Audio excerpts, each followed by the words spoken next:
Binary का क्या मतलब होता है ये आज की इस वीडियो में समझ लेते हैं। बाइनरी का कई तरीके से इस्तेमाल किया जाता है। एक तो बाइनरी का मतलब होता है दो चीज़ों से संबंधित, दो चीज़ों से बना या जिसमें दो चीज़ें शामिल हों। यानी कि कोई ऐसी चीज़ होती है जो दो चीज़ों से बनी हो या जिसमें दो चीज़ें शामिल हों, तो उसको बाइनरी कहा जाता है। इसके अलावा इसका अर्थ होता है दोहरा। द्विचर, द्विचर का मतलब होता है जिसमें दो वेरिएबल होते हैं। इसके अलावा कोई चीज़ जिसके दो भाग होते हैं, या द्विव आधारी। द्विव आधारी का मतलब होता है जिसके दो आधार होते हैं या जो दो आधारों पर टिकी हुई कोई चीज़ होती है या जो दो आधारों पर चलती है, तो ऐसी कोई चीज़ को बाइनरी कहा जाता है।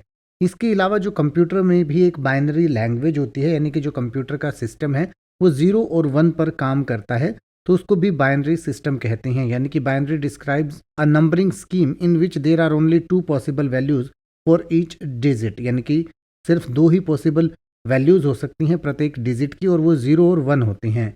And is the basis of all binary code used in computer system. ये जो है बेस होता है सभी कंप्यूटर सिस्टम का, यानी कि कंप्यूटर सिस्टम जो भी बाइनरी कोड है जो इसी पर काम करते हैं।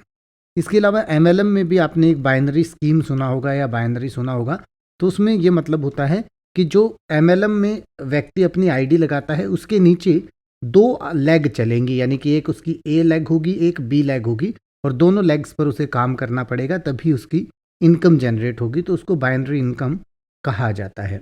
वो दो के जोड़े में ही आगे आगे आगे आगे चलता रहता है। अब आप ऐसे ही किसी भी वर्ड का मतलब हिंदी और इंग्लिश में यूट्यूब पर सर्च कर सकते हैं। आपको मेरी वीडियो मिल जाएगी जिसमें आप बिना किसी फालतू बकवास के सीधा उस वर्ड का मतलब समझ पाएंगे। तो ऐसी ही वीडियोस को देखते रहने के लिए चैनल को सब्सक्राइब करें और बेल आइकन को प्रेस करें।